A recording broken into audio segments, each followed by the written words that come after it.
여러분들 만나게 뵙게 되고 함께 예배드릴 수 있음을 감사드립니다. 이 시간 옆분들과 함께 인사를 나누겠습니다. 하나님은 나를 사랑하시고 나도 여러분들을 사랑합니다. 옆분들의 손을 잡아주시고 함께 인사를 나누겠습니다. 시작. 하나님은 나를 사랑하시고 나도 여러분들을 사랑합니다.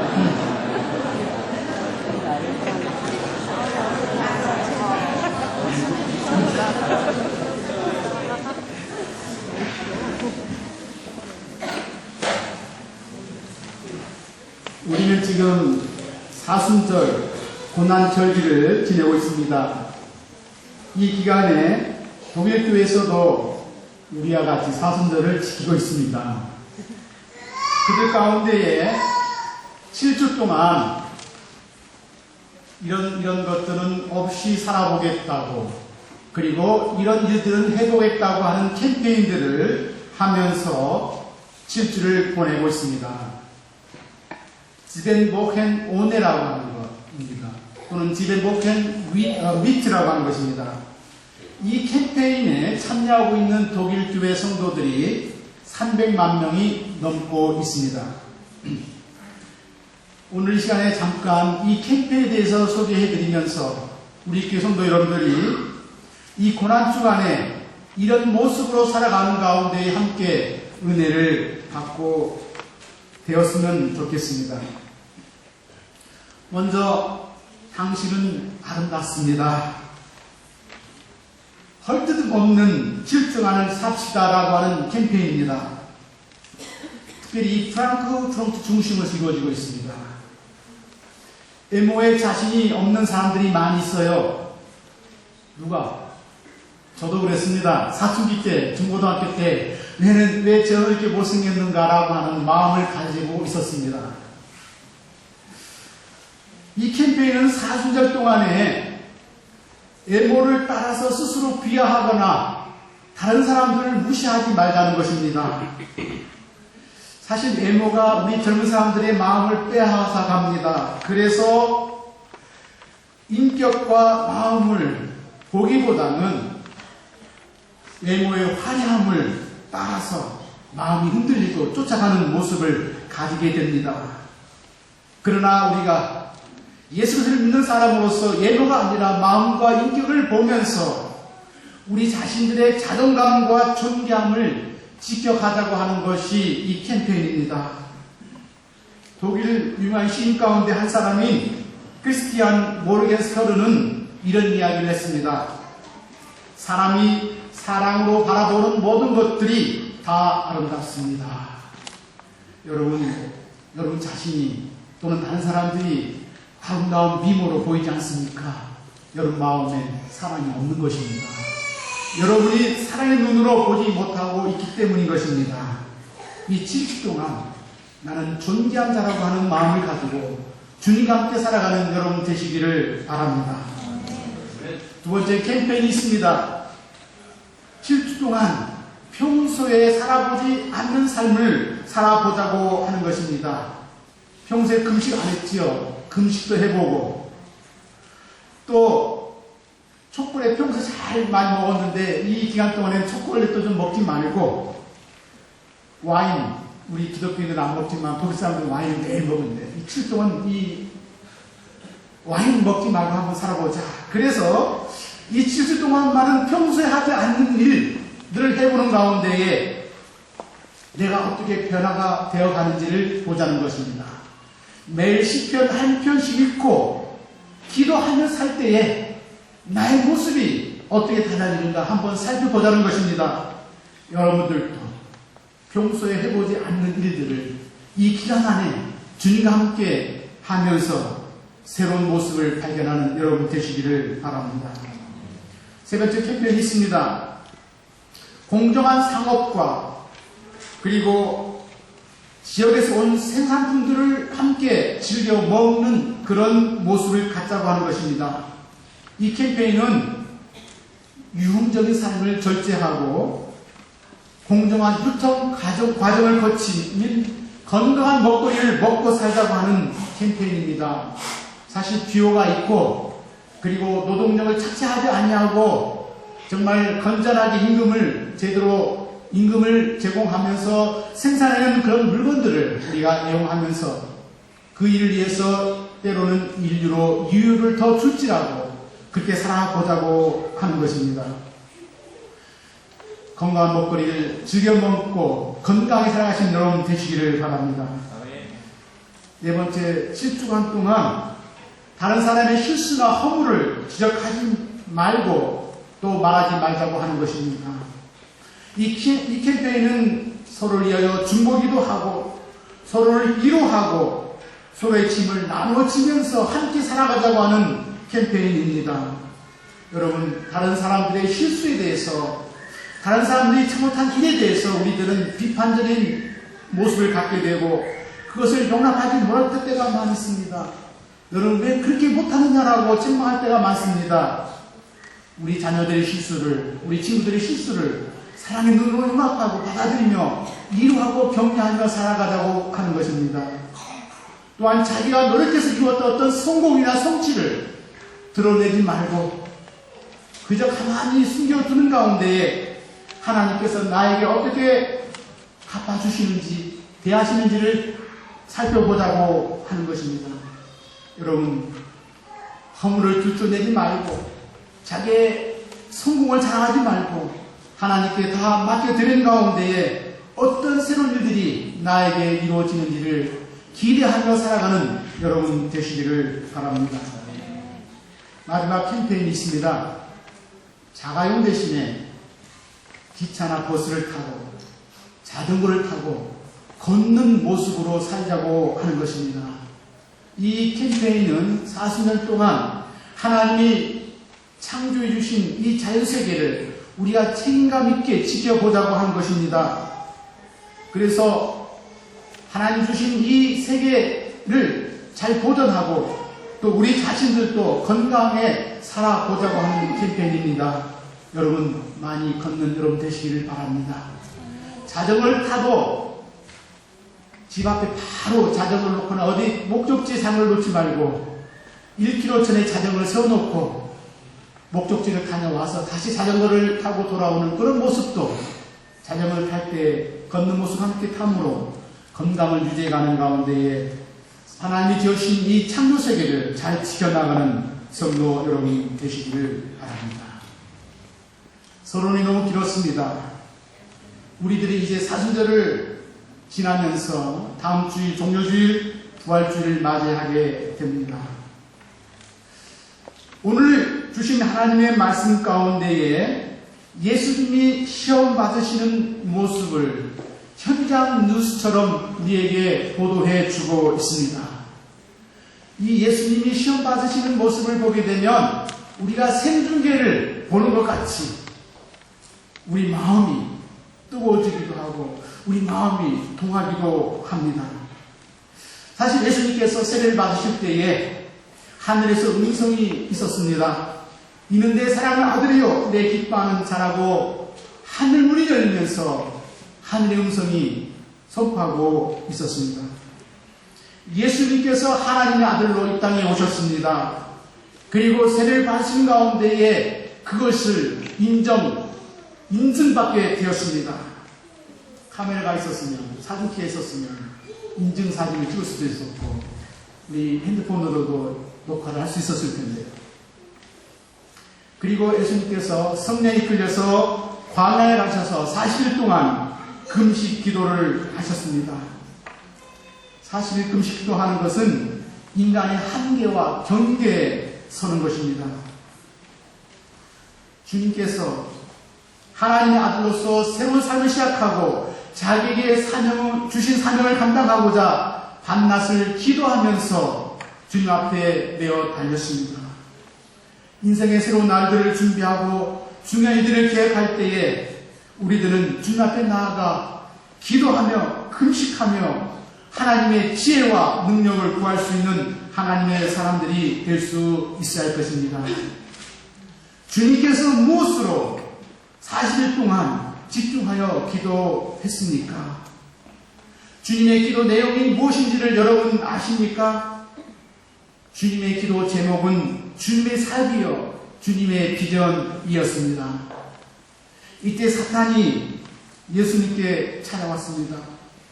광야에 홀로 있는 그에게 사탄이 방문했습니다. 아무도 찾아오지 않을 때에 찾아온 사람이 있다면 그는 좋은 친구인 것 같습니다. 더욱 좋은 것은요, 이 사탄이 예수님을 찾아와서 친구처럼, 멘토처럼 예수님의 좋은 인생의 안내자가 되고 충고자가 되고자 하고 있다고 하는 것입니다. 놀랍게도 사탄은 예수님을 잘 알고 있는 것 같습니다. 예수님이 어떤 길을 가는 것까지도 이 사탄은 두 눈으로 보고 있는 것 같습니다. 예수님께서 지금 굶주리고 있는 것을 알았고 그 굶주림과 예수님의 삶의 길을 사탄이 연결시켜주고 있습니다. 예수님께서 무엇 때문에 이 땅에 오셨습니까? 예수님은 하나님의 아들로서 세상을 구하고 세상 사람들을 구하기 위해서 이 땅에 오셨습니다. 사탄은 이것을 알고 예수님께 말합니다. 너무 복잡하게 생각하지 말라고 충고를 하고 있습니다. 돌로 빵을 만들어 너도 먹고 세상 사람들도 배불리 먹이라고 이야기합니다. 40일 동안 굶주리고 금식기도 하신 가운데에 배고픔이 큰 것처럼 세상 사람들의 배고픔이 크니까 이 돌로 떡이 되어서 떡을 만들어서 너도 먹고 세상 사람들도 배불리 먹이라고 이 사탄이 예수님께 충고하고 있습니다. 여러분, 돌이 재료가 되어서 된 빵이라면 무슨 빵입니까? 그 이름을 아십니까? 보리떡을 아시죠? 쑥떡도 있고 개떡도 있습니다. 돌빵, 돌떡은 저는 아직도 들어보지 못했고 보지도 못했습니다. 예수님께서 이 돌들로 떡을 만들어서 세상 사람들을 배불리 먹이시는 떡집을 운영한다면 흥행을 이룰 수 있겠습니까? 이룰 수도 있을 것입니다. 예수님께서는 4천 정도, 5천 정도 먹으신 분이시기 때문입니다. 사탄이 예수님께 나와서 친구처럼, 멘토처럼 예수님이 가고자 하는 길의 방향을 바꿔주고 싶어 했습니다. 사탄이 우리에게 와서 그것은 아니다라고 전체를 부정하며 우리를 흔들 때에는 우리는 그 사탄의 시험에 넘어가지 않습니다. 그런데 그렇단 말로, 내 편이 듯한 말로 우리에게 다가와 함께 있어주면서 우리를 유혹할 때에는 우리는 그것을 분별하지 못하고 바로 서지 못하고 사탄에게 지고 마는 모습이 우리 가운데에 있습니다. 예수님께서는 이 사탄의 그 충고 가운데에 결정을 해야 했습니다. 말씀을 가지고 세상 사람들을 구원하는 일을 할 것인가, 아니면 빵을 가지고 사람들을 배불리 먹이는 가운데에 당신의 사역을 이끌어갈 것인가를 결정해야 했습니다. 주님께서는 공생을 통해서 정말 목자 없는 양 같은 무리들을 바라보시고 돌봄을 받지 못하고 줄이고 목마른 저들에게 배불리 먹여주셨습니다. 그것을 통해서 기적을, 자비를 베풀어 주셨습니다. 예수님은 긍휼 사역자의 모습을 가지고 있었습니다. 그러나 예수님은 배불리 먹이신 그것만으로 그 사역을 감당하지 아니하셨습니다. 예수님께서는 그것보다도 더 중요하고 긴급한 사역이 있음을 알고 있었습니다. 하나님 나라를 선포했고 사람들로 하여금 죄를 회개하고 아버지 하나님께 돌아오라고 외쳤습니다. 주님에게도 우리들에게도 먹고 마시는 것은 중요합니다. 그러나 더 중요하고 근본되는 것이 있습니다. 그것이 떡이 아니라 말씀인 것입니다. 사람은 주님께서는 사람들에게 말씀도 주셨고 떡도 나누어 주셨습니다. 어느 것을 먼저 할 것인가 선택하기보다는 상황에 따라서 둘 다 주셨습니다. 그런데 오늘 본 말씀 가운데에 사람이 빵으로만 사는 것이 아니라 하나님의 입으로 나오는 말씀을 통해서 사는 존재라고 분명하게 우리에게 가르쳐주고 있습니다.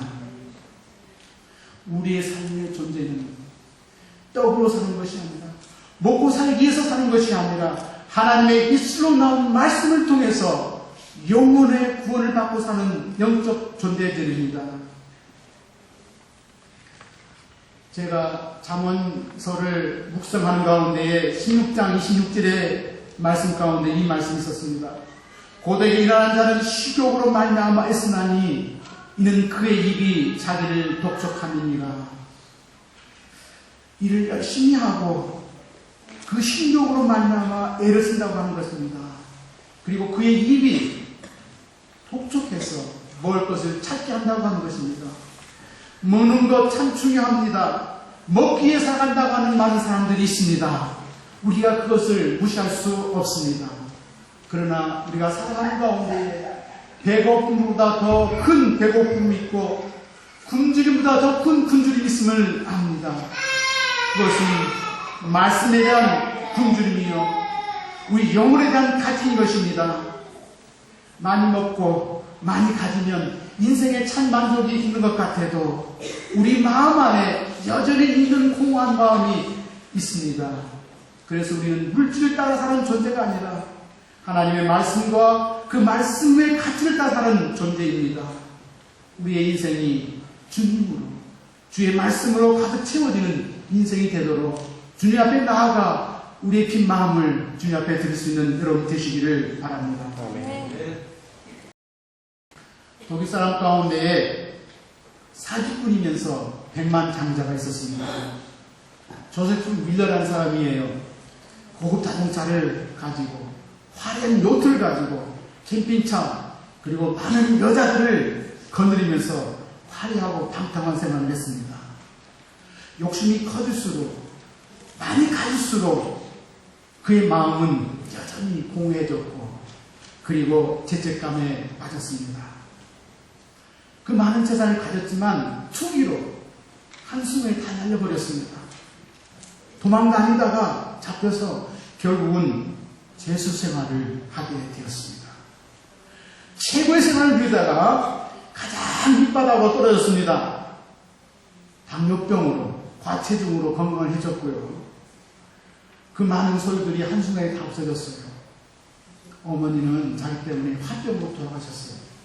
아버지는 치매에 걸렸습니다. 아내는 자기 옆에 끝까지 남아있을 줄 알았는데 자가용 기사와 눈이 맞아가지고 도망가 버렸어요. 그 차를 가지고 같이 도망가 버렸어요. 감옥에 살면서 자신을 돌이켜봅니다. 내가 이렇게 망하고 그저 없어지면 안 되겠다 하는 생각이 들었습니다. 기독교인은 아니었지만 감옥에서 무릎을 꿇고 하나님께 기도드렸습니다. 예수님 당신이 살아계신다면 나에게 보여주십시오. 내가 이곳에서 벌을 받고 있습니다. 그러나 따지고 보면 나는 당신 앞에 더 많은 죄를 지었습니다. 첫날 아무 반응이 없었어요. 둘째 날 5시에 일어나서 기도할 때 절제할 수 없는 어떤 큰 힘이 자기에게 임한 것을 느꼈습니다.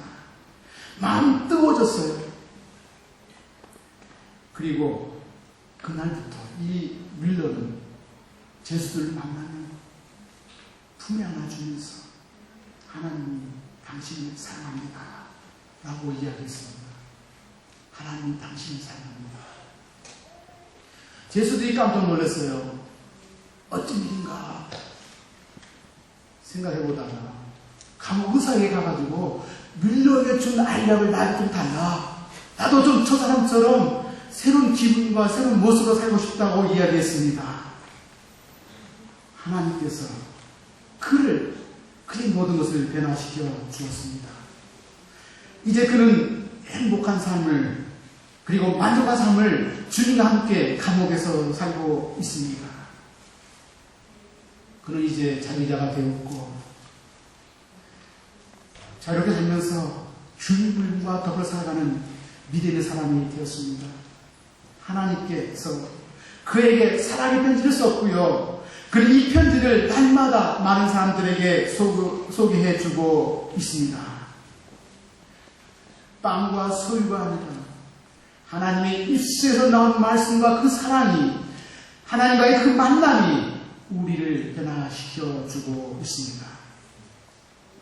말씀은 우리를 일으켜 세워 살려줍니다. 우리에게 살아갈 내적인 힘과 원동력을 공급해 주고 있습니다.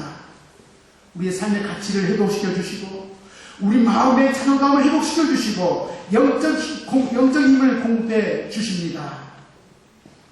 우리를 절망 가운데서부터 일어서게 하시고 또 다른 사람들을 일으켜 세울 수 있는 능력과 힘을 우리에게 공급해 주십니다. 성도 여러분, 주님과 함께 이런 삶을 지속하여 사시기를 바랍니다. 주님께서 여러분에게 날마다 쓰시는 그 편지를 여러분 받으시고 그리고 그 변화된 삶을 여러분 모든 사람들에게 증거하시고 보여주시기를 바랍니다. 우리의 삶은 주님을 만나는 것, 주님의 말씀을 통해서 이루어지는 것입니다. 광야에 찾아온 사탄은 친구처럼 그곳에 머물러 있기도 했지만은 오랫동안 광야에서 광야 밖 공기도 쐬보지 못하고 있었던 예수님을 밖으로 이끌어 나갑니다. 사람이 많이 모인 곳으로 예수님을 이끌어 갑니다. 우리가 혼자 있었을 때에 찾아온 사람도 반가운데 밖으로 데리고 나가서 신나게 해주면 그 사람은 우리의 좋은 친구입니까? 좋은 친구일 수 있습니다. 사탄은 예수님을 사람이 많이 모여있는 예루살렘 성전으로 안냈습니다. 왜 그리 데리고 갔겠습니까? 예수님의 가는 길을, 예수님의 그 사역을 흔들어 보았던 사탄은 이제 예수님과 하나님과의 관계, 예수님의 아들됨의 신분을 흔들어 보려고 합니다. 내가 하나님의 아들이냐? 그것이 사실이냐?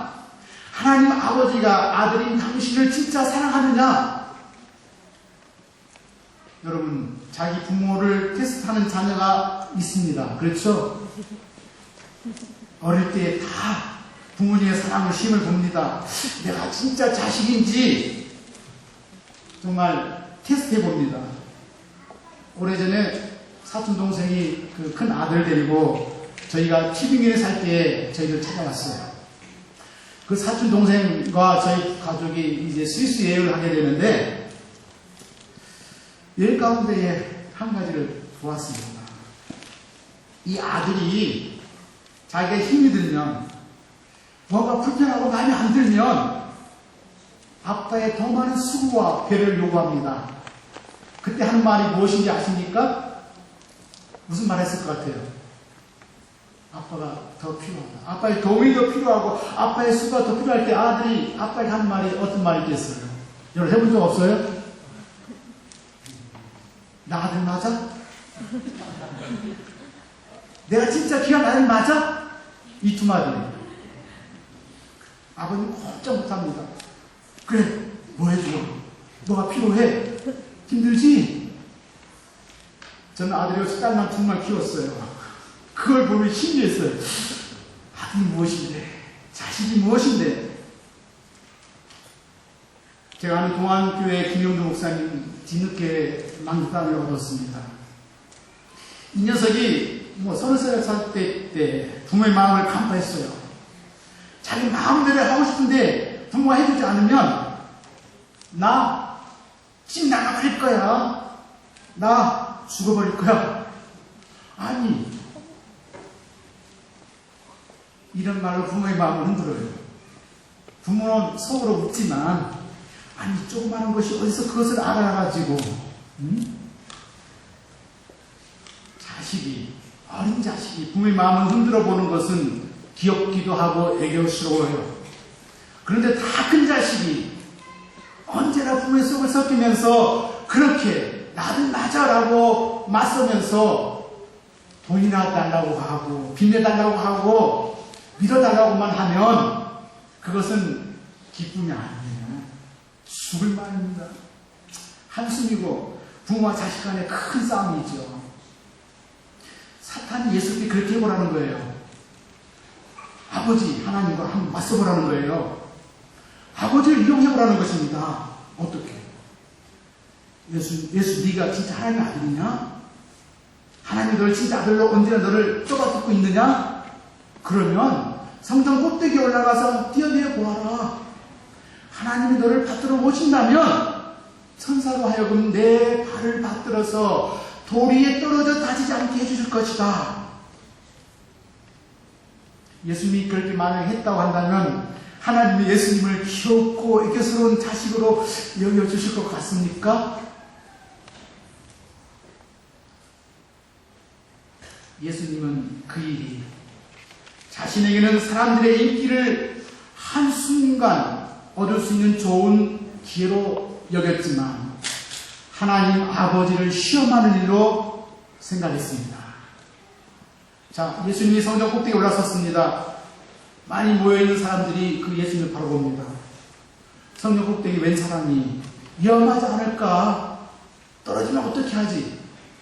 기존 골짜기 바닥에는 바위와 더들도 가득 차 있어서 떨어지면 머리가 끼어지고 죽을 텐데 그래도 떨어졌어요. 큰일 났다고 사람들이 몰려왔는데 그 사람이 피 흘려 죽지 않고 골짜 저기 바닥에서부터 다시 성전 꼭대기까지 들려 올려졌습니다. 기적이 일어났어요. 불사신이 출현했습니다. 한순간에 많은 사람들이 예수를 따르게 되고 예수를 추종하게 될 겁니다. 예수님이 사람을 모으려고 사람을 얻으려고 이 땅에 오지 않았습니까? 참 잘된 일일 것입니다. 그러나 예수님은 언제나 자기 중심으로 살지 않았습니다. 하나님 아빠 나 아들 맞아 라고 하나님을 향하여 대항하지 않았습니다. 자신의 뜻보다 아버지의 뜻을 언제나 우선했습니다. 아버지의 뜻대로 살기를 원했습니다. 아버지 앞에 순종하는 자식이었습니다. 죽음의 잠도 십자가 그 죽음 앞에서의 두려움도 있었지만 아버지의 뜻을 따라서 순종하기로 했습니다. 예수님은 언제나 하나님과 조화 속에서 일치 속에서 살아갔습니다. 화가 나면 마음이 안 들면 내가 아들 맞아 내가 딸 맞아 되려는 우리의 태도는 정중한 자녀의 태도가 아닙니다.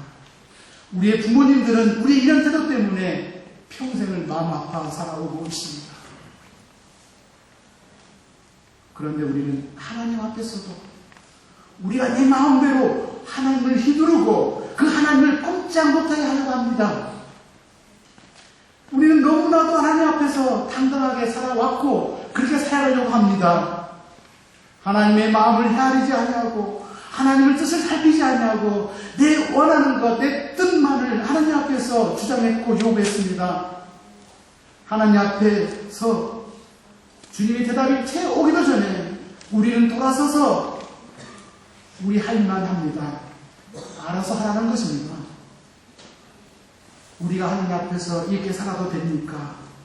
하나님 앞에서 무례하고 순종하지 않는 가운데에 내 마음대로 하나님을 조종하고 살아도 되는 것입니까?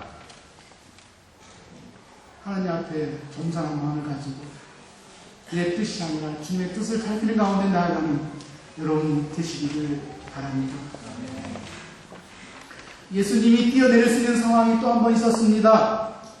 십자가 높게 달렸을 때에 제사장들과 무리들이 뛰어내려 보라고 소리쳤습니다. 그 말은요, 아들을 죽게 하는 아버지가 어디 있느냐? 아들을 죽게 하는 아버지가 어디 있느냐? 뛰어내려라! 너도 살고 우리도 살게 좀 해줘봐라! 하는 것이었습니다. 기적을 보여주고 인기를 끌 수 있는 것들을 주님은 결코 하지 아니했습니다. 그것은 아버지를 시험하는 것이기 때문입니다. 아버지를 시험하고 테스트하는 것이기 때문입니다. 그것은 아버지의 구원의 계획을 거스르기 때문입니다.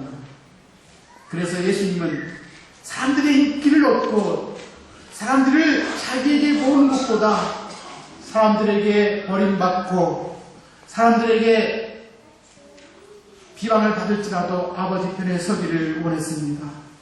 더 나아가 아버지가 자기를 버린 것 같은 그 상황 속에서도 아버지 편에 서서 인류의 구원의 역사를 이루어 갔습니다. 하나님께서 내 마음대로 해주지 아니하시는 정말 어렵고 힘든 그 고난의 연 가운데서도 우리는 하나님을 버리지 말고 하나님을 등지지 말고 그 가운데에 순종하며 나아가는 여러분 되시기를 바랍니다. 그 고난은 우리에게 축복의 고난이 될 것이고 그것을 이겨냈을 때 하나님께서는 우리에게 놀라운 인격과 놀라운 삶의 모습들로 이끌어 가실 것입니다. 여기까지 사탄은 예수님께 친구처럼 멘토처럼 동행했습니다. 사탄은 예수님의 동행자였습니다. 우리는 지금 누구하고 동행하고 있습니까?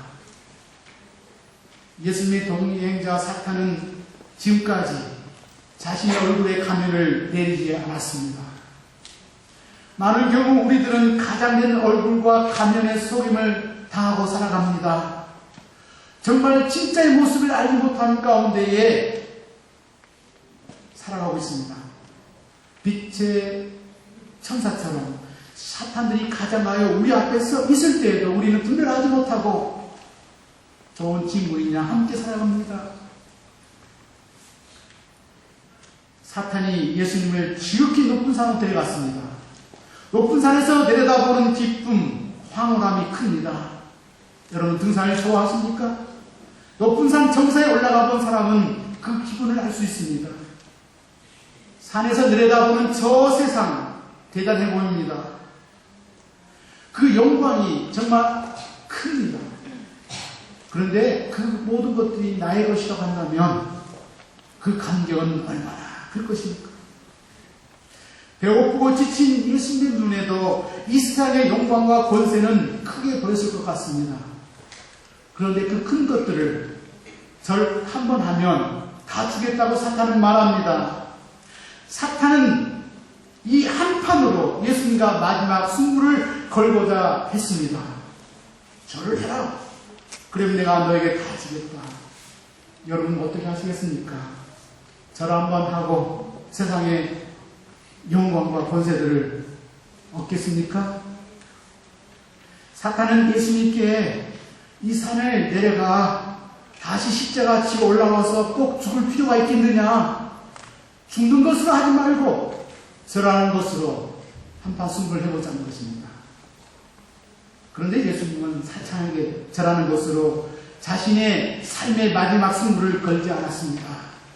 예수님께서 거신 승부는 마지막 한판 승부는 십자가를 지고 산 위에 올라와서 모든 인류를 위하여서 대신 죽어주시는 것이었습니다. 절하는 것은 세상의 권세 영광을 얻는 것이지만 하나님을 배반하고 사탄에게 굴복하고 굴종하는 것입니다. 여러분 아무리 좋은 것을 준다고 할지라도 사탄과 타협하고 불의와 타협해서 하나님을 떠난 백성의 모습으로 살아가기를 원하십니까? 그렇게 해서라도 세상의 부귀와 권세와 영광과 성공을 얻어보시겠습니까? 사탄에게 굴복하는 것은 마귀 사탄의 종이 되는 것입니다. 그것을 통해서 얻는 대가가 커 보이지만 결국은 아무것도 없는 것입니다. 하나님의 자녀됨과 그를 섬기는 기쁨은 어느 것과도 비교할 수 없습니다. 세상에 어느 것과도 바꿀 수 없습니다. 제가 요즘 프랑스 작가인 미카엘 후에베크라고 하는 사람이 쓴 독일어로 지금 1월달에 번역이 됐습니다. 운더베프이라는 책을 읽고 있습니다. 소설입니다. 이 사람은 이 소설에서 2022년도가 되면 유럽에서 프랑스가 첫 번째 이슬람 국가가 된다고 이야기합니다. 이 후에르베크는 수년 전에는 이슬람이 모든 세상 종교 가운데 가장 어리석은 종교라고 비난했어요. 그런데 이제는 유럽에서 프랑스가 첫 번째 이슬람 국가가 된다고 프랑스를 조롱하고 있습니다. 이 소설을 보게 되면 프랑스가 복잡한 정치적 상황 속에서 이슬람 국가가 되었습니다. 그래서 이슬람으로 개종하지 않는 모든 공무원들은요, 다 직장을 떠나야 했어요. 또 모든 여성들은 저들이 쓰는 이 면사포를 써야 돼요. 유대인들이 즐겨 먹는 음식과 생필품들이 시장에서 사라졌습니다. 유대인들은 알아서 조용히 도망가 있었어요. 다른 나라들. 이 소설의 주인공인 무나토스 프란시스는 기독교인으로서 수도원의 몸을 숨기지만 결국은 스스로 굴종을 결정합니다. 그래서 이 프랑스 나라의 새로운 이 대통령에게 협력자가 되고 그로부터 재정적인 지원, 물질을 받고요. 2명의 아름다운 여인을 아내로 받습니다. 자신이 살아가기 위해서 굴종하고 얻는 것이 있습니다. 그러나 그 굴종은 우리에게 영원한 상실과 멸망을 가져다 줍니다. 예수님께서는 사탄에게 굴종하지 아니했고 동행자처럼 멘토처럼 있었던 사탄을 마지막 순무하는 현장에서 물러가라고 외치면서 사단을 내쳤습니다. 사단과의 동행을 끝냈습니다. 우리들도 동행을 끝내야 될 많은 것들이 있습니다. 우리 마음을 유혹하고 교만하게 하는 모든 것들과 함께 동행하는 그 삶을 끝내야 합니다. 다른 사람을 비판하고 다른 사람을 무시하는 그런 것도 끝내야 됩니다. 주님을 섬긴다고 하면서도 세상의 것들을 포기하지 못하는 이 모든 것들을 끊어버려야 합니다. 여러분, 우리 안에 있는 사탄의 자리들을 내어 쫓는 여러분 되시기를 바랍니다. 누가 사탄에게 경고하겠습니까? 그래도 그렇게 하는 사람도 있습니다. 프란시스 그렇게 했습니다. 소설에 나오지만 위험에 치고 달콤한 유혹에 빠져버린 것입니다. 여러분, 이제 사탄의 전하는 우리가 아니라 여호와 하나님만을 섬기고 그를 경배하는 가운데에 이 땅에서 믿음으로 승리하는 여러분 되시기를 바랍니다. 이 땅에서 영광의 길, 성공하고 대접받는 그 길이 아니라 낮아지고 그리고 수치와 수욕을 참는 고난의 길을 선택하고 자기를 부인하고 자기 십자가를 지고 나아가는 여러분 되시기를 바랍니다. 지금 이슬람 국가 IS라고 하는 이 테러 단체가 나타나서 시리아와 이라크에서 엄청난 기독교인들을 핍박하고 죽이고 또 여성들을 노예로 팔고 있습니다. 미국인 자매 하나가 붙잡혔어요. 밀러라고 자매가 붙잡혔습니다. 그리고 처형을 당했습니다. 그녀는 죽음 직전에 부모에게 이렇게 편지를 썼습니다. 나는 엄마가 나에게 언제나 말해 온 것 같이 하나님만이 사람이 마지막까지 의지하는 그리고 의지할 수밖에 없는 유일한 분이라는 것을 알았습니다. 이제 나는 잡혔고 죽게 됩니다. 이제 나는 이 상황에서 어느 것도 의지할 수 없고 오직 창조주 여호와 하나님의 손에만 나를 맡길 수밖에 없습니다. 죽음 직전에 자신의 처지를 불평하거나 원망하지 않았습니다. 끝까지 여호와 하나님께 자신의 생명을 맡겼고 그리고 그곳에서 이제 생명을 다했습니다. 이 자매가 2012년도 아버지 생신을 맞이할 때 보낸 인사말이 있습니다. 많은 사람들은 교회에서 하나님을 발견합니다. 또 자연 속에서도 하나님을 발견합니다. 사랑의 섬김 속에서 하나님을 찾는 사람들도 있습니다. 그런데 나는 고통 속에서 삶의 아픔 가운데에 다른 사람들 섬기는 가운데에 하나님을 만납니다. 여러분, 이 땅에서 하나님을 만나고 찾는 길이 있습니다. 예배자로서 하나님을 만나는 여러분 되시길 바라고요. 하나님이 지으신 자연 속에서 하나님을 찾는 여러분 되시길 바라고요.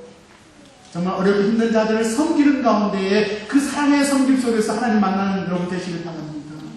그냥 낮아지고 버림받아지고 아무것도 나와 함께하지 않는 것 같은 그 상황 속에서도 하나님을 향한 뜨거운 사랑의 마음을 포기하지 않고 끝까지 지켜나가는 그 아픔과 고통 속에서도 하나님을 만나시며 승리하는 여러분 되시기를 바랍니다.